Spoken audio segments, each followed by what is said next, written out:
Saudações rubro-negra para a maior e melhor torcida do mundo, a torcida do Mengão. Vem chegando nessa manhã de domingo, recheado de informações.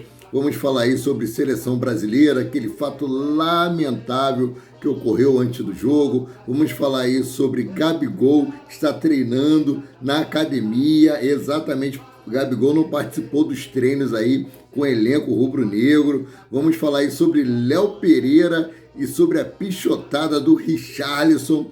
Vamos falar aí também sobre jogadores que podem estar saindo do Flamengo. Vamos falar de jogadores que podem estar chegando. Vamos deixar vocês atualizados de tudo que acontece nos bastidores do mais querido. Mas antes de mais nada, meu querido, minha querida, não deixe de dar o seu like é importantíssimo para o crescimento do nosso canal, seu like é muito importante para o nosso desenvolvimento. E você que não é inscrito, se inscreva no botãozinho aqui embaixo escrito inscrever-se, tudo isso para vocês é inteiramente de graça, ajuda no nosso crescimento e assim nós vamos continuar mantendo vocês informados sobre tudo que acontece nos bastidores do mais querido, o nosso clube de coração, o clube de regatas do Flamengo. Vamos começar aqui a falar sobre o fato lamentável que aconteceu antes do jogo do Brasil e aí Guiné, né?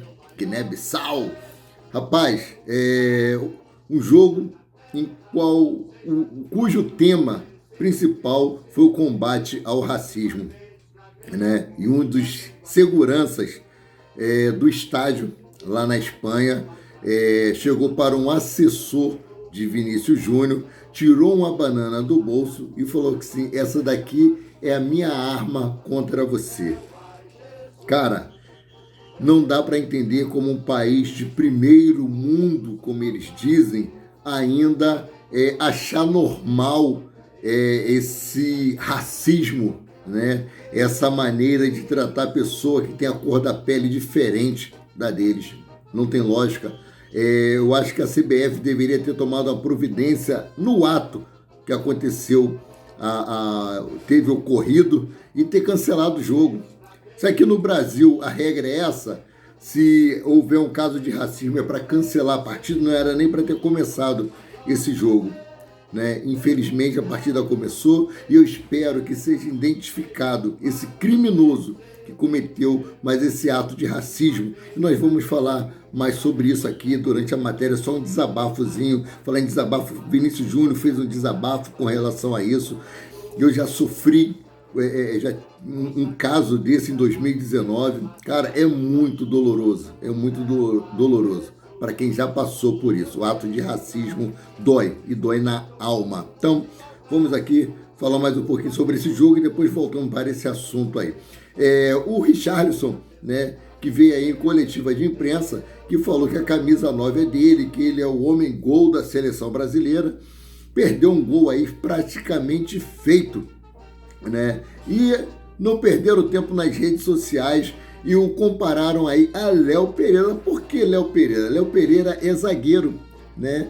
E no meme aí dizem que Léo Pereira é mais confiável como atacante do que o Richarlison, né? Léo Pereira aí, que no jogo do Flamengo, se eu não me engano, contra o Corinthians, né, estava lesionado aí e foi colocado em campo, mesmo lesionado, e marcou o gol no finalzinho ali.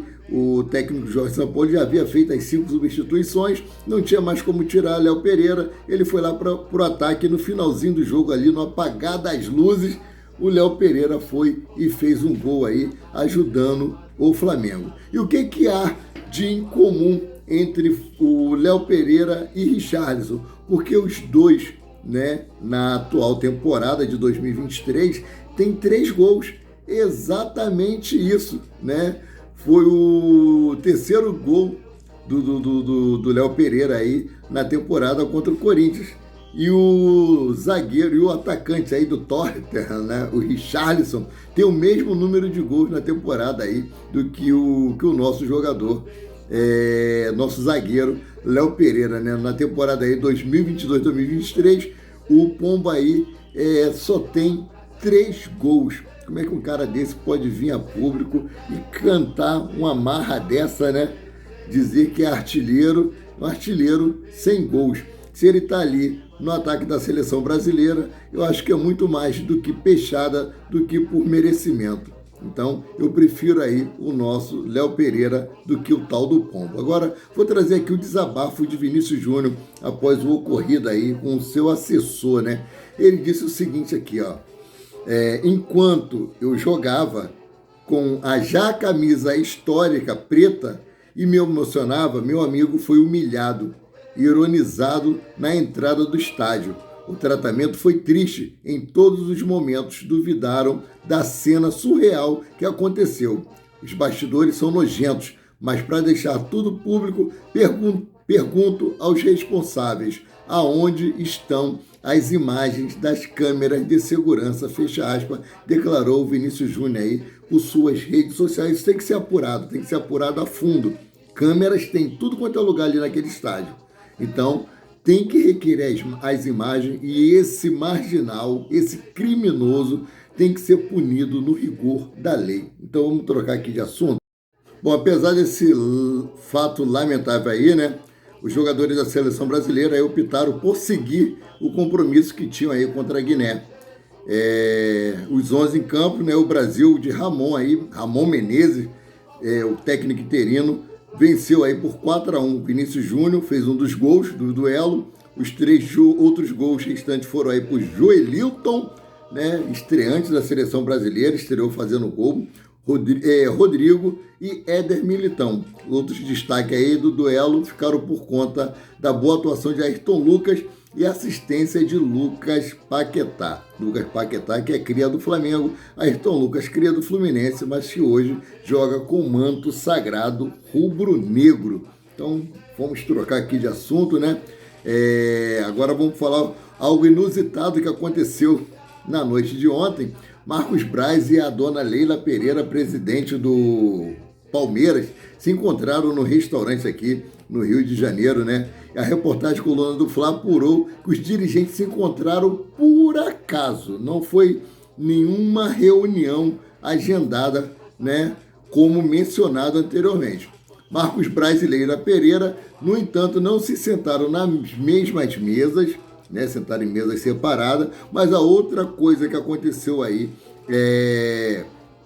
outra coincidência é que ambos deixaram o estabelecimento no mesmo horário, no mesmo tempo. Ou seja, ele saiu, ela saiu, mas cada um foi para um canto, mas foi um encontro casual, nada planejado, ninguém bateu papo, porque tiveram um bate-papo ali, né, rápido, né, boa noite, tudo bem, nada mais que isso. Como eu falei, ambos sentaram em mesas diferentes. A outra coincidência aí que saíram junto foi um restaurante aí na zona oeste do Rio de Janeiro, lá na Barra da Tijuca. Então, vamos trocar aqui de assunto.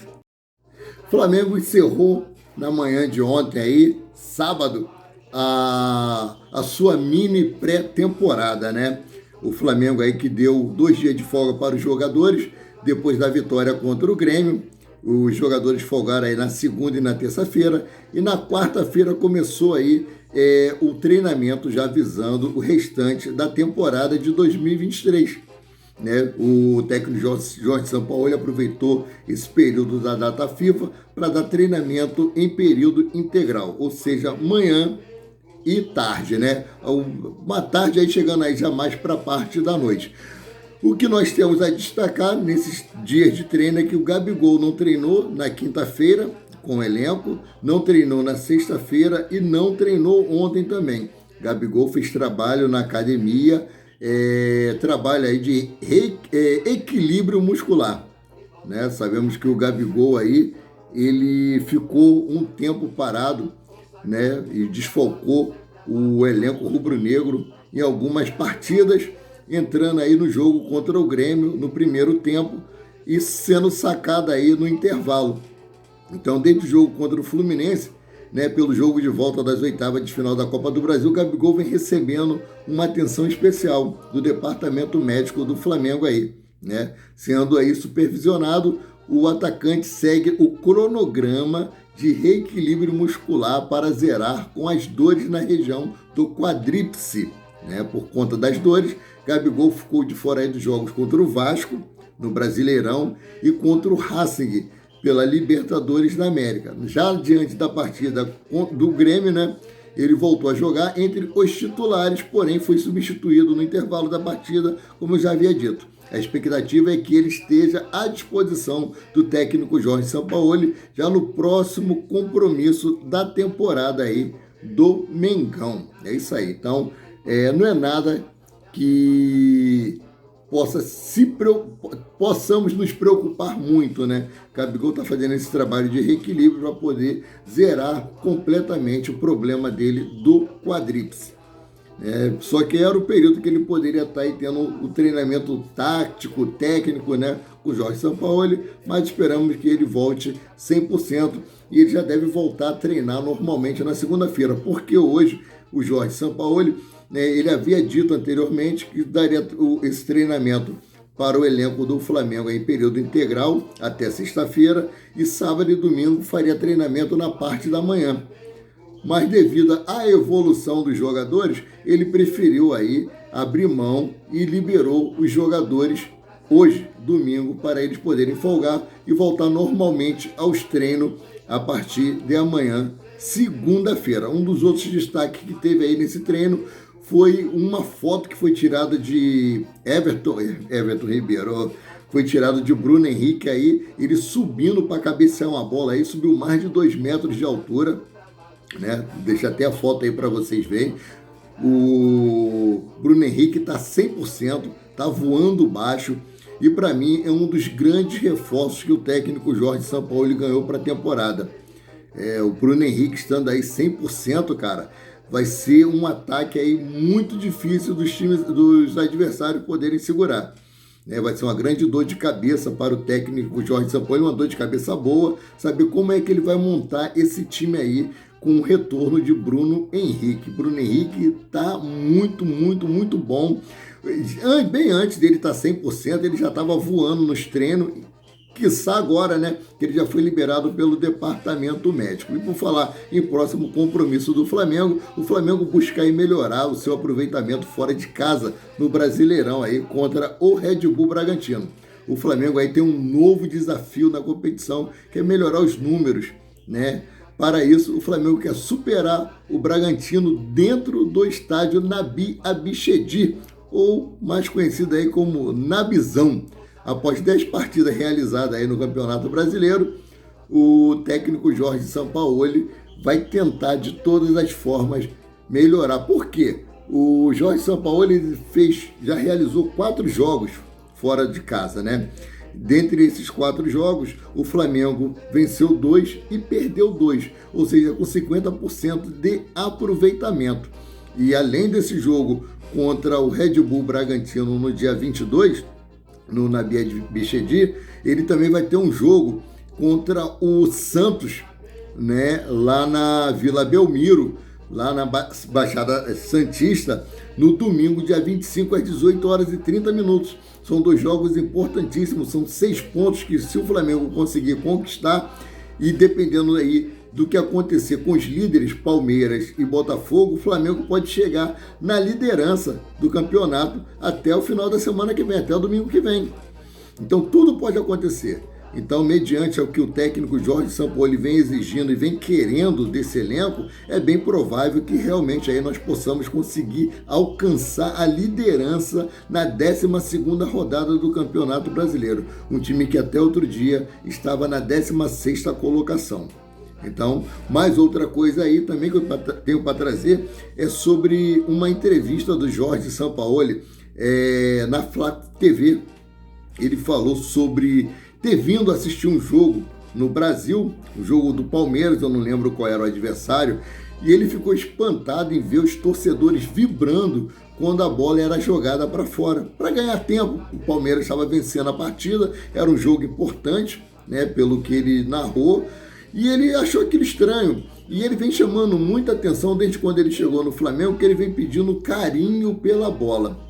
Ele quer que nós, torcedores do Flamengo, cobremos isso, né? Que a gente venha cobrar que não seja feita essa jogada de chutão. É que os jogadores do Flamengo aprendam a trabalhar mais a bola, aprendam a ganhar tempo, mas com a bola em jogo, ganhar bola do adversário, brigar pela bola no bom sentido, mas tratando ela com carinho. né, que ele quer mudar essa mentalidade em nós, torcedores rubro-negros, de não jogar a bola para fora. Ele quer que o time jogue ali os 90 minutos com a bola no pé. Né? Se tiver que ganhar no jogo, que ganhe jogando o jogo e não dando chutões para fora aí, tipo peladeiro, né? Então, espero que os jogadores do Flamengo entendam isso e que nós, torcedores, comecemos a cobrar dos jogadores aí um futebol mais bonito, um futebol mais vistoso, um futebol arte, aquilo que está faltando hoje em dia, né? O futebol hoje em dia é muita força, o futebol arte está sendo deixado de lado. Então vamos aqui para outro assunto. Bom, vamos falar aqui sobre o mercado de transferência, né? Sabemos que a contratação de Alan babou, né? Mas como disse aí o Vene Casagrande, ela está travada, que é uma negociação que ainda pode vir a acontecer. Tá? No meu ponto de vista, eu acho que o Flamengo deveria partir aí para um plano B e esquecer Alan de lado. O Atlético Mineiro está vivendo uma fase muito ruim, né, financeiramente falando. Contrataram o técnico aí, Luiz Felipe Scolari, né, se eu não me engano, para poder assumir o time do Atlético Mineiro. O Filipão aí abandonou a sua aposentadoria. E segundo o Vene Casagrande, ele é o grande responsável por ter travado a negociação com Alan. Né? Ele pediu para saber como estavam as negociações com o jogador, como viu que não tinha nada formalizado ainda, ele pediu para travar essa negociação. Né? Mas o Vene Casagrande disse que essa negociação ainda pode vir a acontecer. Eu deixaria aí o Atlético Mineiro afundar nas suas dívidas e caçaria um outro jogador. Já no caso aí do Nicolas de la Cruz, o Flamengo fez uma proposta de 8 milhões de dólares, né, ao River Plate, que é dono de 50% dos direitos econômicos do atleta e 100% dos direitos federativos do mesmo. Está aí esperando ver como é que vai ficar a sua situação na Libertadores da América. Então, essa é a situação dos dois jogadores, mas a diretoria do Flamengo, né, como já andei consultando, eles já têm outros jogadores à vista. Eles não quiseram informar o nome desses jogadores para não causar nenhum tipo de especulação e nem que venha a ocorrer aí um tipo de leilão. O Flamengo está interessado em tal jogador? Pô, vamos lá verificar, vamos ver a situação do atleta, vamos oferecer X, aí vai subindo o preço do atleta. Quando vai ver, o preço está lá em cima, aí vai ficar inviável. Mas o Flamengo ainda vai aí recorrer ao mercado de transferência. A janela só abre no dia 3 de julho. O Flamengo vai ter do dia 3 de julho até o dia 2 de agosto para fechar algum tipo de contratação.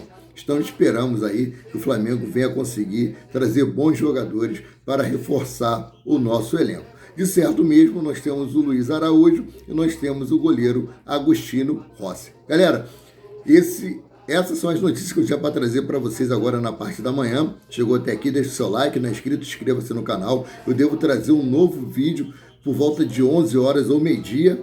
Né? Sabemos que hoje tem o jogo do Flamengo e o Santos pelo Campeonato Brasileiro Feminino. Porque tem muitas notícias, então o vídeo já está longo, que é isso que eu estou fazendo. Se eu fosse trazer todas as notícias, ele ia estar muito extenso. Então, eu resolvi dividir as notícias e vou trazer as atualizações durante o dia para vocês. Então, saudações rubro-negra!